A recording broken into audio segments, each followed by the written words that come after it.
Good morning.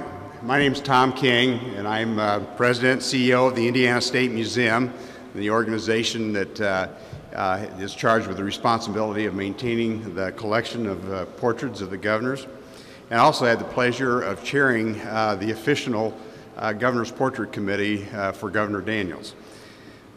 In 1869, Governor Conrad Baker began collecting pictures of 17 Indiana governors that had preceded him.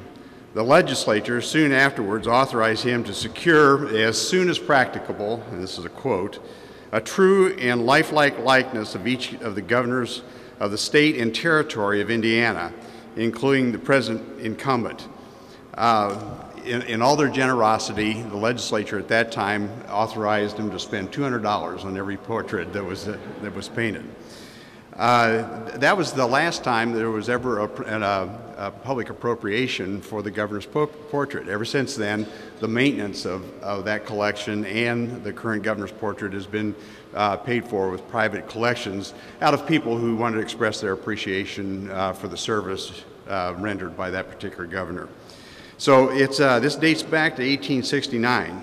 There are 53 total portraits in this collection, and all but one of the previous governors is in the collection. And the only person who's not in that collection, it was somebody that served as an acting governor from 1800 to 1801 and from 1812 to 1813, and that was John Gibson, who managed to stand in for William Henry Harrison whenever he was off to war. So that particular portrait is not in there. If you want to see a portrait of John Gibson, you have to go to Vincennes because it's in Grouseland. And there's some question about the authenticity of it, so that's why it's not in the collection. For the school children, when you think about art and the things that you do in school and in art, you might wonder why it's such a big deal to have an oil painting made of dignitaries. And so our Chief Fine Arts Curator, Mark Rushman at the Indiana State Museum, provided this thought on that. Historically, portraits have been created to mark an occasion or honor an individual for their deeds. In this case, we've hired an artist, Richard Halstead, to create an oil on canvas painting to honor Governor Daniels, creating a permanent record that will be displayed in the State House along with other prominent figures from Indiana. This is part of our history. But the act of hiring an artist is an important part of that history as well. T.C. Steele, an important Indiana historical figure, was commissioned to paint multiple portraits during his lifetime. We proudly display his works here at the Indiana State Museum as well as here in the State House.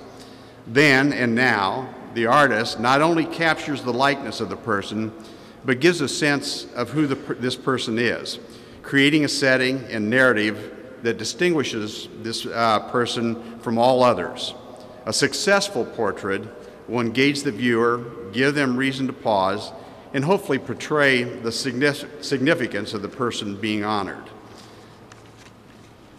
Richard Halstead was the artist that was selected in a statewide competition to paint Governor Daniels' portrait, official portrait. Richard was born and raised in Lafayette, Indiana.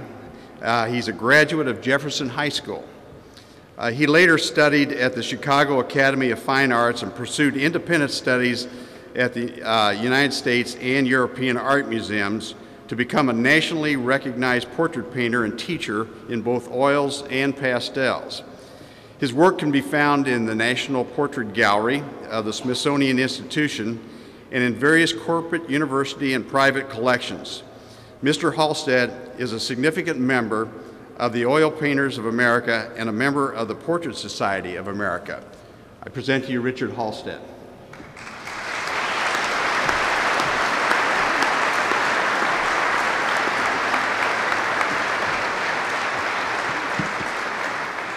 I love this old, can you hear me okay? I love this old building.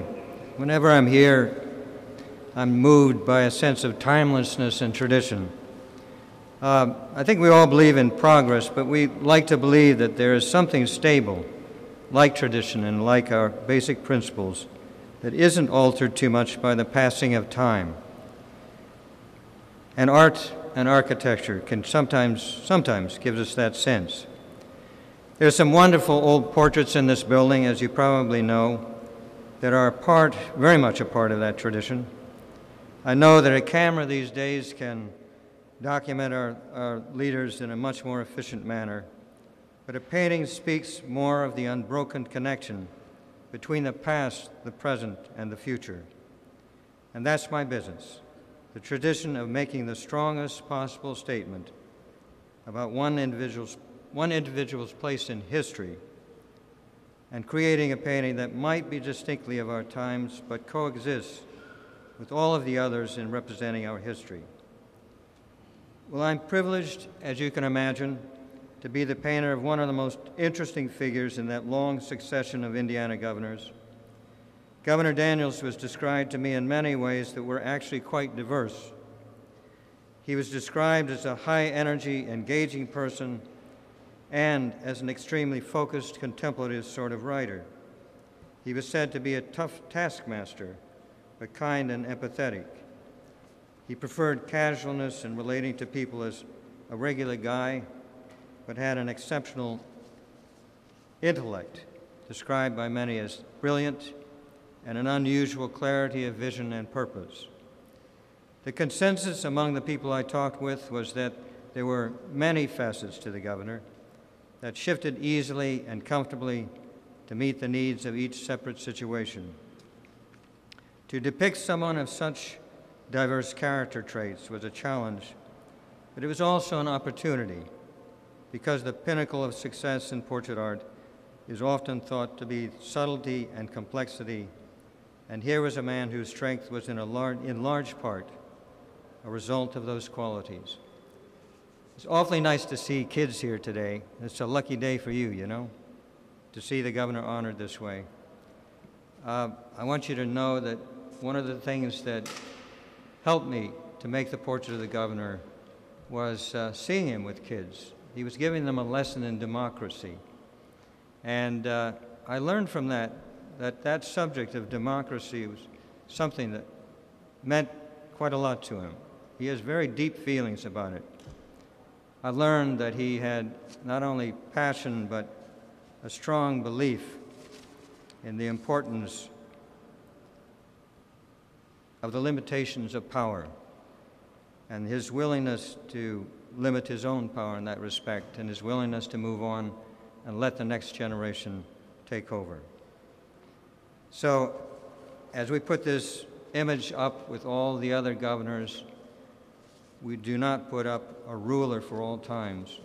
We put up a painting that is a part of that long chain of elected governors that gives us an assurance that that system will go on forever. The governor's only request for the portrait was that it not be artificial or unnatural. And that was in keeping with the comments I heard from others who emphasized his genuineness and his authenticity. So it seemed natural and appropriate that the portrait should be based on that particular foundation. From my interviews with people at the very beginning of this process, all the way through to the finish of the painting, my image of the governor has grown in its complexity and my appreciation. I hope you see that in the portrait. I hope you and people in the future can see the lasting impact of Governor Daniels' character on the history of this great state of Indiana. Thank you.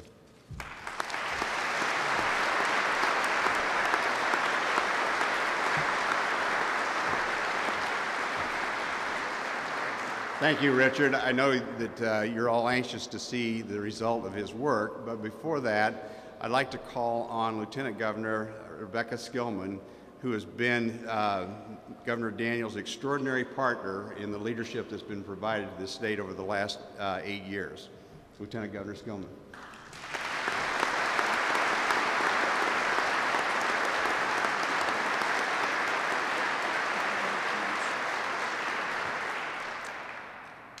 Well, how can it be that we are unveiling the portrait of the outgoing governor when it seems like just months ago we were still calling ourselves newcomers?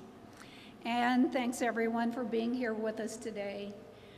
We have members of the judiciary with us, members of the General Assembly, our fellow statewide elected officials here with us today. We delight in having the children here in the State House.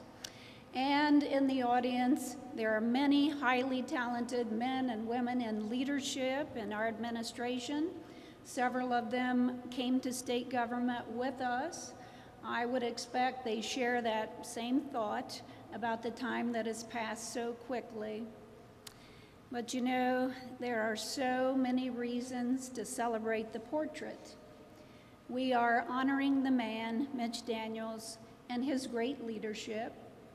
We are celebrating this 8-year period in our state's history, and we are celebrating the talent of Richard Halstead.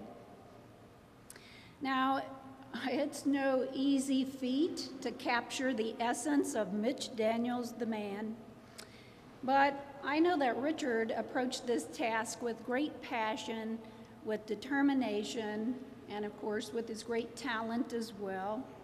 I did so enjoy sitting down with Richard to offer my contribution to this effort. And without revealing too much before the portrait is unveiled, well, let me say the governor's dress code is a little different. No, he's not wearing a motorcycle helmet, but that does remind me of a story.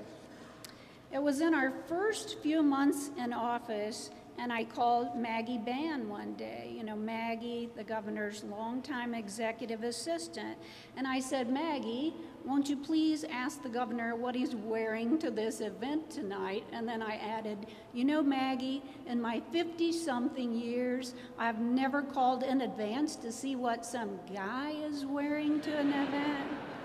But if I show up in a business suit and he's wearing a Harley-Davidson t-shirt, then one of us is dressed inappropriately.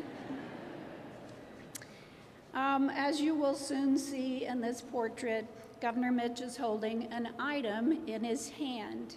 And that item also reminds me of another moment in history. One day in his office, I was standing beside him, and it was during a routine media avail. Okay, poor choice of words, because nothing he did was routine or average or normal, but we were having a media avail. He was not wearing a jacket. We were interacting with the media, and I noticed there's an ink spot on his shirt pocket that continues to grow and grow to the size of a large orange.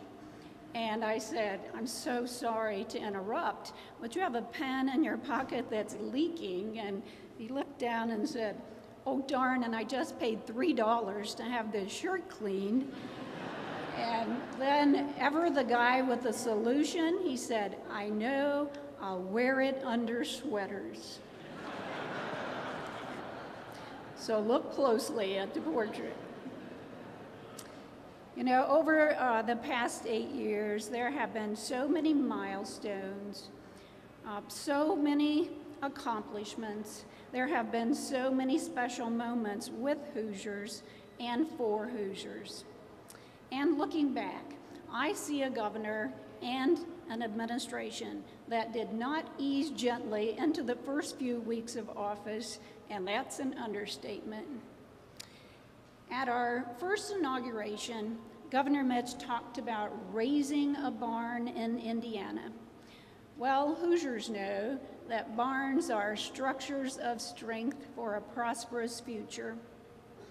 And with Governor Mitch wielding the biggest hammer, we did indeed raise a barn in Indiana. We have laid this sturdy foundation of fiscal strength. We have constructed a framework of economic growth from north to south and east to west. We maintained that foundation during the toughest of economic times, and now our state is positioned to surge forward once again. And the proof is everywhere. From our hard-won and maintained AAA credit rating by all rating agencies, which is, by the way, better than the federal government, to the ongoing national and international recognition of the business climate here, and that's intentional. You know, Governor Mitch said 8 years ago that we would have the best economic toolbox in America. We want to provide that opportunity to the men and the women who take a risk in order to make a profit, for they hire many Hoosiers along the way. Mitch Daniels' solutions are big and bold, and of course, that requires strength and courage to pursue and to implement them, as in major moves, the state's plan for highways based on lease of the toll road. As you know, Hoosiers have seen unprecedented levels of investment throughout our state. We have many major new corridors that would otherwise be on hold. We have quality improvements that give our state a competitive edge in the hunt for jobs. And have you noticed how infrequently today we hear the call for property tax relief? After decades and decades of Hoosiers pushing for reform, well, our governor certainly knew it was the right thing to do to dissolve that fear that many Hoosiers had about losing their home, and also to allow Hoosiers to keep more of their own money in their pocket to boost the economy. Mitch Daniels never lost sight of the goal.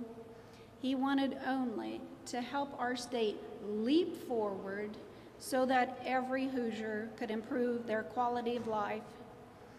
And in 8 years, I believe not enough has been said about his caring, his concern, and his compassion, so I will say it. I know how hard he works, but I also know how much he cares. Now, Mitch Daniels knew it was unconscionable that many Hoosiers were left without health care coverage. So he brought Democrats and Republicans together to support the innovative Healthy Indiana plan. And I can assure you that hardly a week goes by without a single mother or some other Hoosier saying, "Thank you, thank you, thank you." And the Healthy Indiana plan today is a model. It's being discussed across the country as one potential solution to the need for health care coverage for more Americans. Mitch Daniels cares about all of our students and their achievement. He knew it was unfair that many Hoosier families did not have a choice in where they sent their children to school. And with one of the boldest education reform initiatives in the country, he ensured that all of our children will learn and they will have a chance at a very bright future. And I submit that one of the most telling signs of natural leadership comes with the unexpected, such as natural disasters, and our state has seen far too many in the past 8 years. In 2008, 82 of our 92 counties were declared a disaster, primarily due to severe flooding.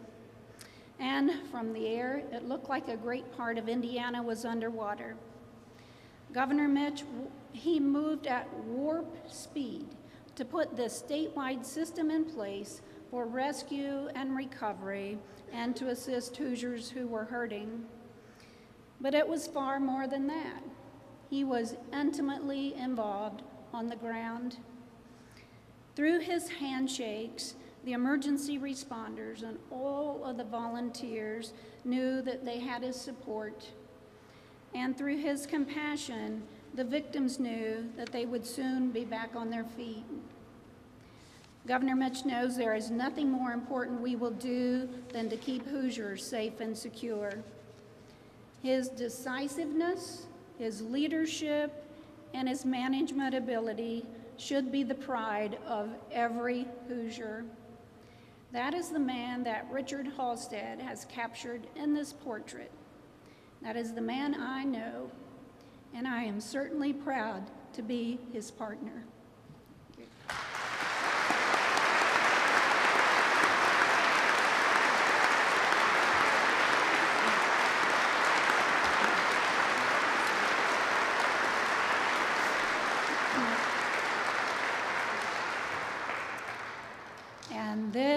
there's this other partner, and I'm talking about Mitch Daniels' life partner. For the unveiling, won't you help me welcome my dear friend, the great First Lady of the state of Indiana, Cheri Daniels.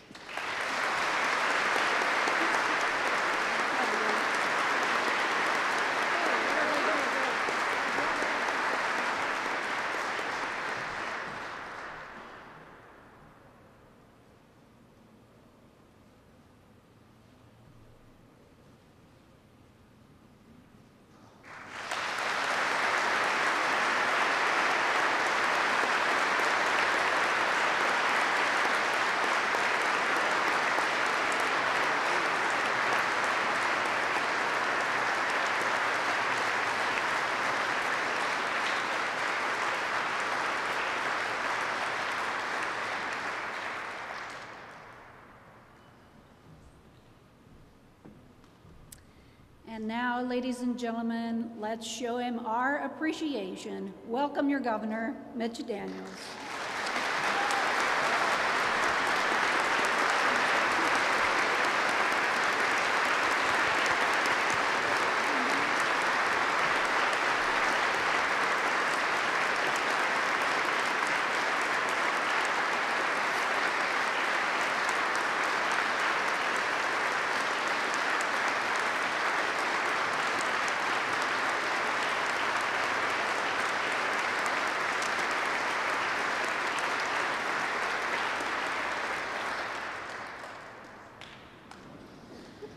As I often do at home, I have to start with a few apologies.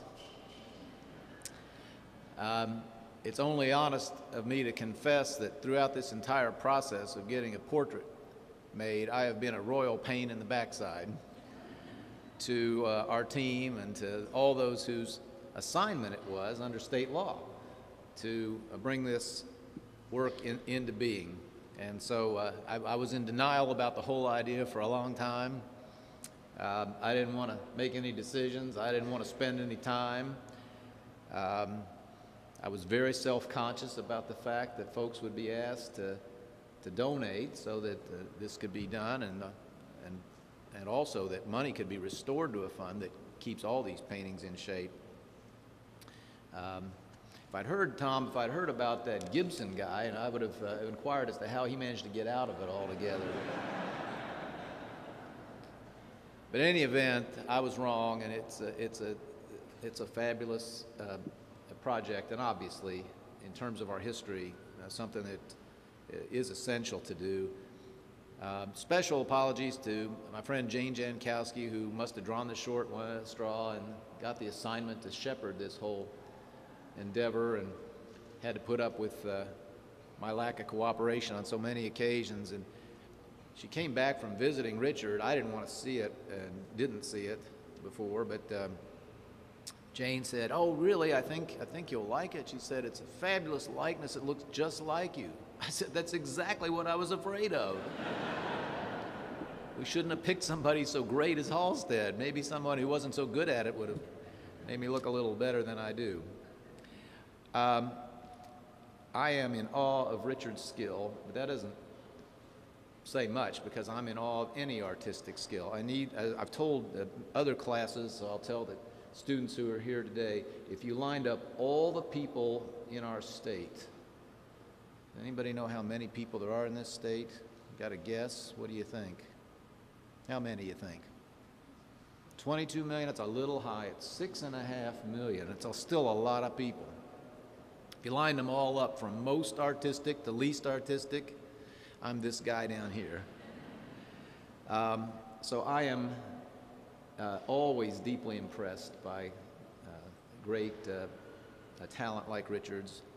But I told him last night that even he wasn't up to this job in one sense, that he'd really been given an impossible assignment if the assignment was to try to capture the history, something of the history and the essence of the last 8 years.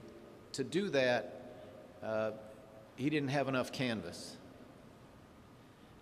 When I was a kid, we used to go out, and I lived in the South, and we used to go out and visit Civil War battlefields, and The one nearest my house had a huge painting that wrapped all the way around an area the size of this room.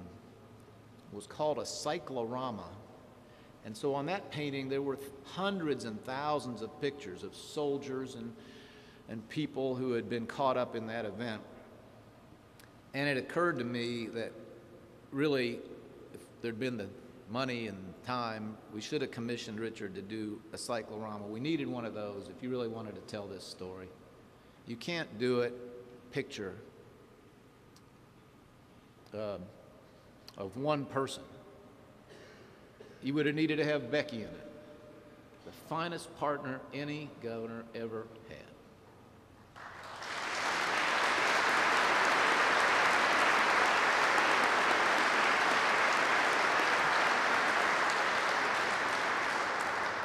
You would have needed to have dozens, hundreds of people in the finest administration, the most idealistic, businesslike, taxpayer-friendly collection of people I am completely convinced that has ever been assembled, let alone sustained over a period as long as 8 years in the history of our state.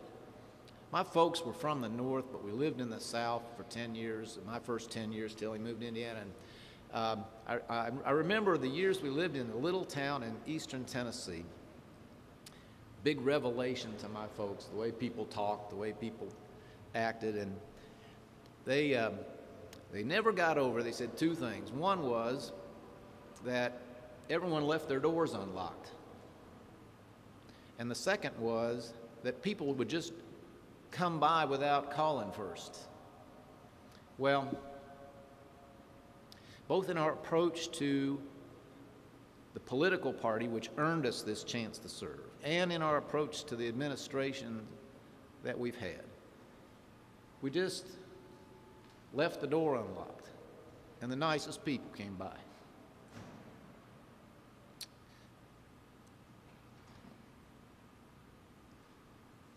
So I won't name them because they know who they are, and it would take all day.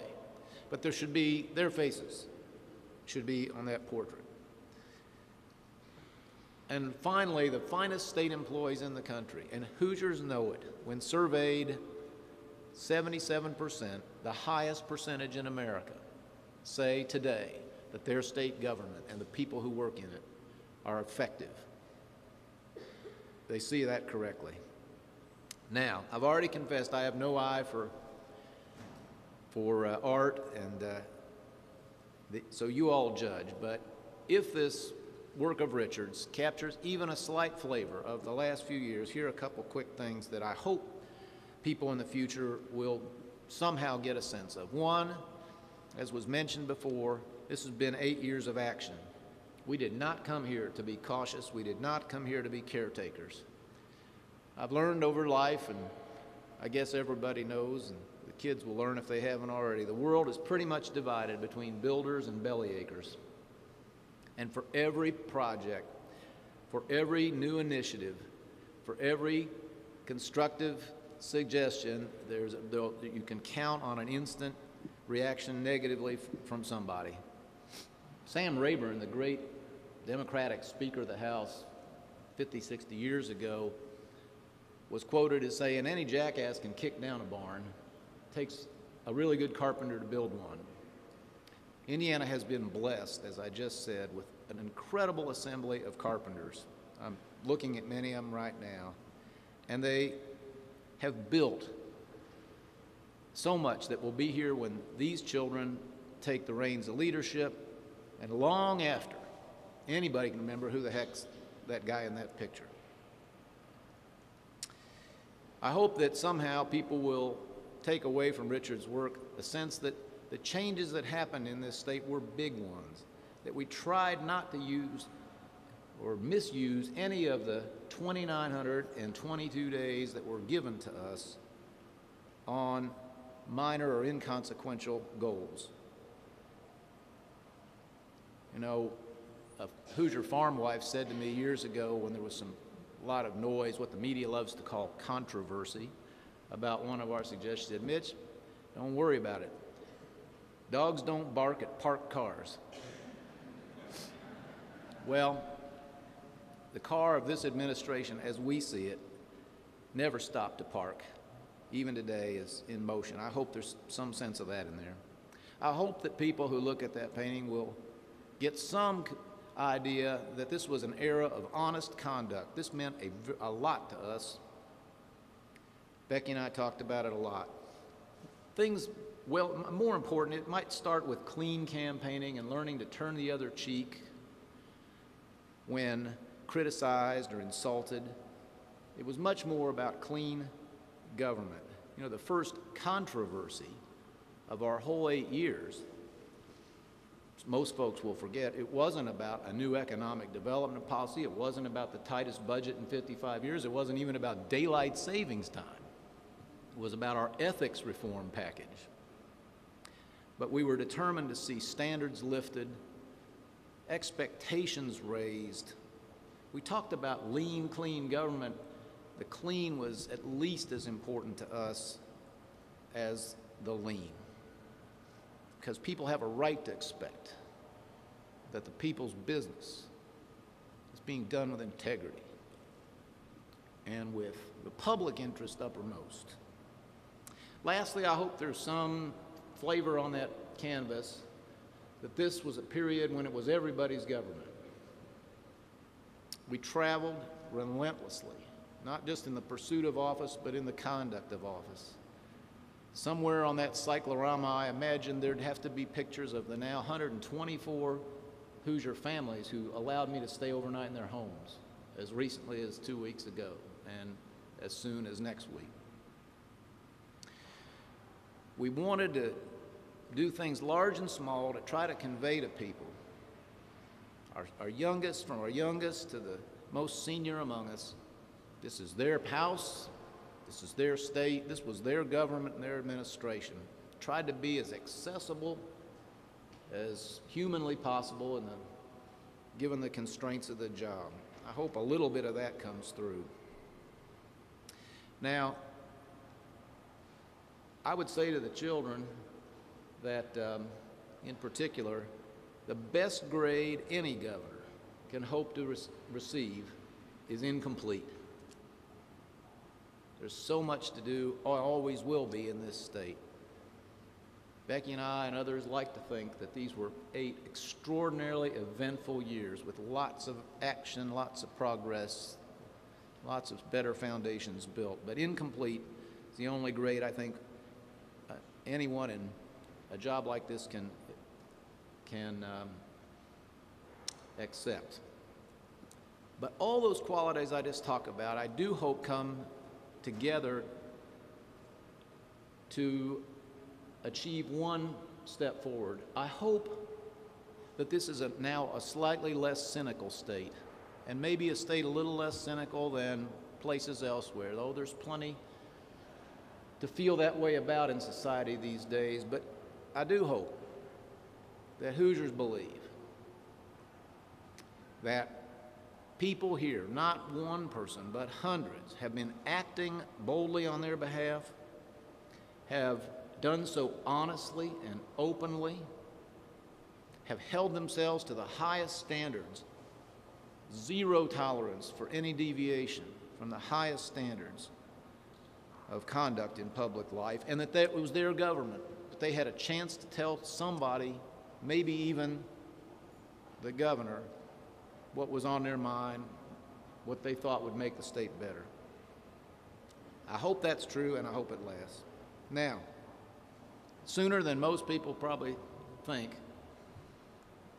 people are going to say, who the heck's that? And who's that guy in the picture? I'll just close by telling you who I hope he is.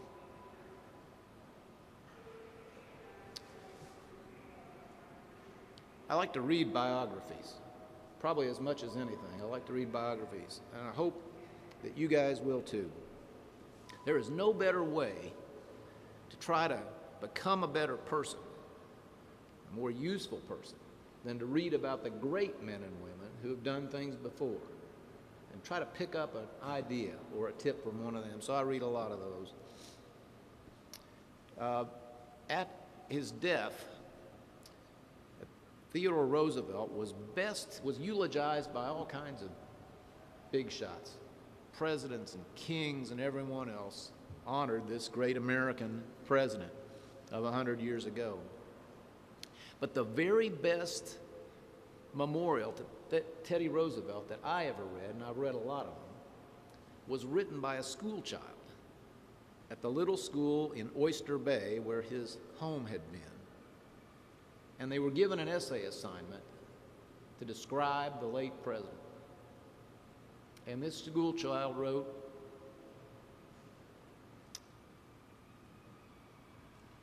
"He was a fulfiller of good intentions." Now that's a good way to be remembered. A lot of people bring good intentions to public life, probably most everyone. Not all of them will fulfill very many of them. The people on my imaginary cyclorama fulfilled a lot of them. They're still doing it. Ulysses S. Grant was another great man, a great president, great general before that. I loved Bruce Catton's description of him. He wrote, "There was no nonsense about him, no sentiment, just a plain businessman of the Republic." I think what he meant was that General Grant, President Grant, saw a duty, saw an opportunity to serve, saw a calling maybe, went with no agenda but to serve well, did his job as well as he could and went on. That's a good way to be remembered. I hope that long after anybody can name the person in that picture, young people of today, those who were adults when it happened, will look back and say, this was a time of action and turning a corner in Indiana, where a lot of good people came to do the citizen's job, the job once described as the rent we owe this country. They weren't on the make for anything else. They weren't just here trying to touch up a resume or just trying to prepare for the campaign for the next political office. They had no agenda other than to build a much better and stronger state for the young people so soon to come after them. Justice Brandeis once wrote that in a democracy, the highest office is that of citizen. I'm looking forward to the promotion. But as I go to that higher office, I will just, with profound thanks to everyone here and everyone who brought us to this day, I'll just recall what John Adams once wrote. He said, "Duty is ours, the results are up to God." I would like to think we did our duty. I do believe God held up his end. Thank you very much.